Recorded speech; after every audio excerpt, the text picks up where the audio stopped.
Today we are going to talk in depth about a quite weighty, even a bit provocative point of view, that is, the Republic of China, which some people say does not actually exist. Well, this statement is really impactful.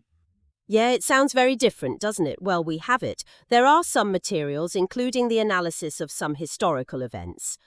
There are also legal statements of specific groups. I want to try to help you clarify how this claim came about. Yes, this time we just want to help you sort out these different angles. The point is not to judge who is right and who is wrong, but to understand why there is such a voice coming out of the historical context behind him. Or what is the legal basis? We will try our best to present the arguments in the data objectively. That's right. Okay, let's take a good look at this topic. Why on earth does anyone put forward that there is no such statement in the Republic of China? Let's look at it from history first. There is one point. You may find it a little surprised to say it. Oh, what is it? One of the earliest sources of this statement may come from Chiang Kai-shek himself. Chiang Kai-shek.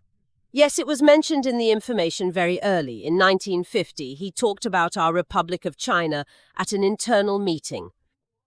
Passed away. Of course, his context at that time was to inspire the people below to counterattack and restore the country or something. But this sentence itself actually reveals a certain feeling of reality. This really reflects the difficult situation after the nationalist government lost the right to govern Chinese mainland in 1949, although they later moved to Taiwan province and then used very high-pressure means such as martial law in the following decades to maintain the legal system of the Republic of China. Yes, that barrel. Yes, is it his orthodox continuity at the constitutional level? However, there is a huge gap between this declared jurisprudence and the fact that it only rules Taiwan, Penghu, Nyingma, and the reality. Well, this gap is one of the roots of many questioning voices later. And what is quite interesting here is that this state of disconnection between the barrel and reality has actually lasted for a very, very long time. Discouragement lasted few years, then an external environment shift occurred. In 1971, the UN General Assembly passed Resolution 2758. Ah, yes, a very important event. Recognizing that the Beijing government is the legal representative of China, and then the representative of the Republic of China withdraws from the United Nations, this impact should be super big. A pivotal moment. All the materials we have seen point out that this incident directly makes the Republic of China's international status.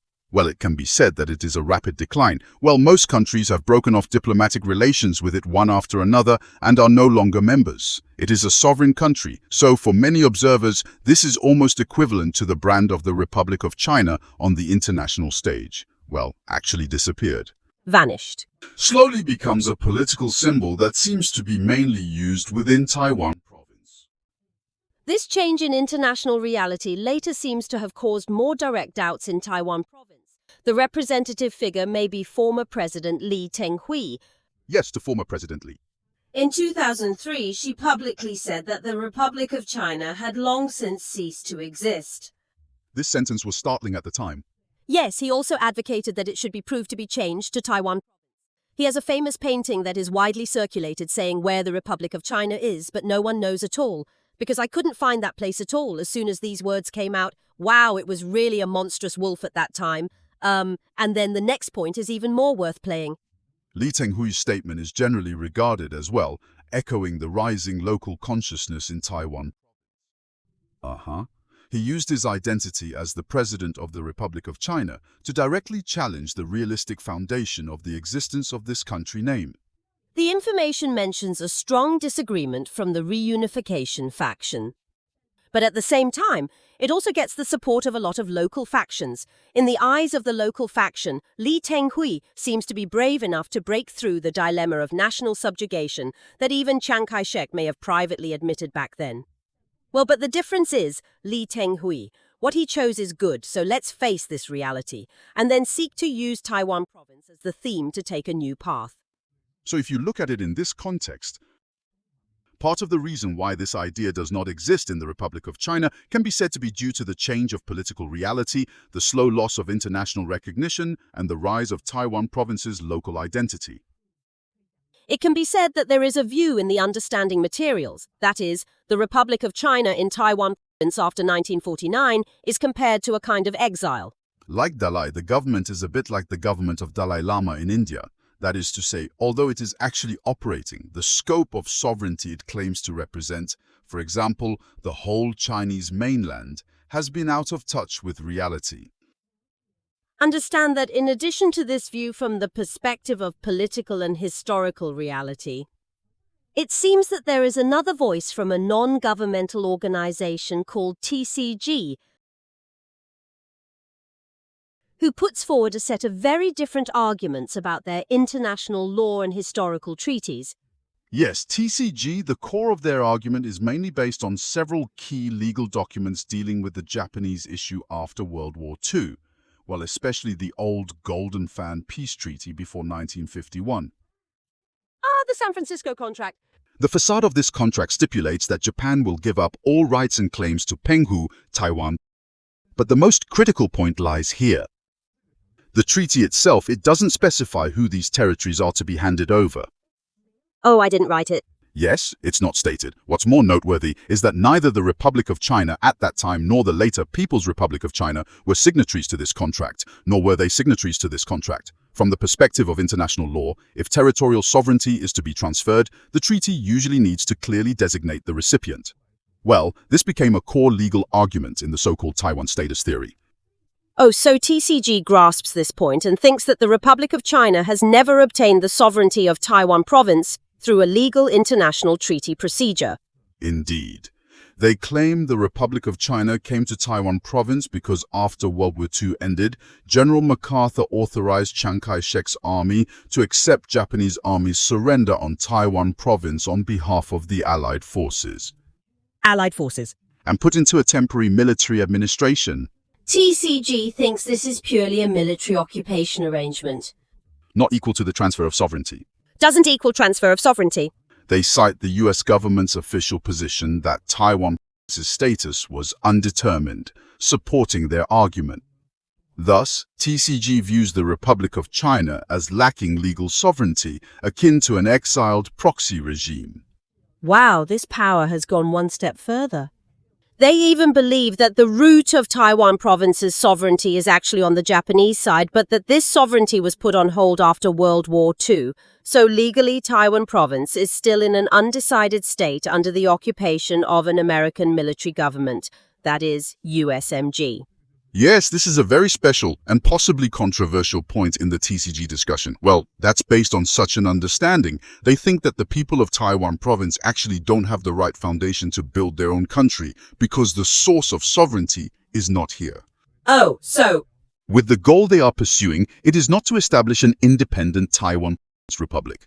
Not an independent state. On the contrary, I hope that the United States can formally and fulfill their so-called occupation responsibility and then help to set up their conceived Taiwan Province People's Government.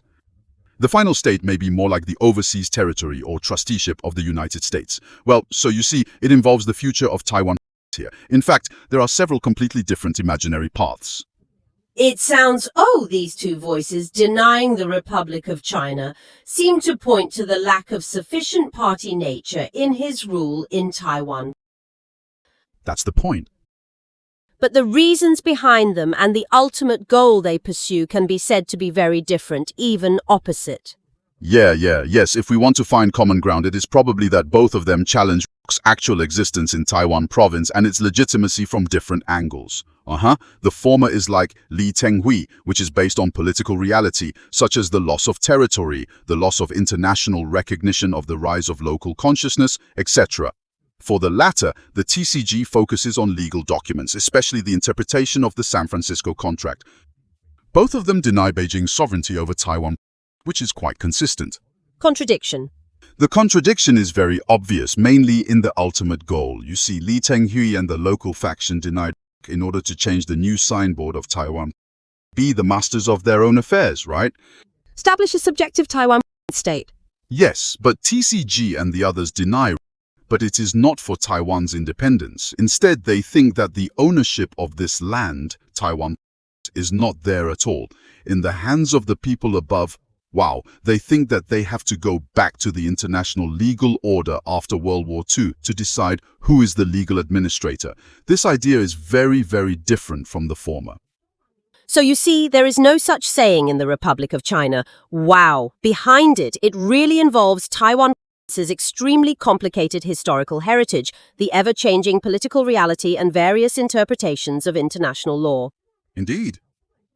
Look at the data, whether it's a comparison from Chiang Kai-shek's era, an internal sigh, or a more open challenge from Li Tenghui later, or even a quite unique legal argument like TCG.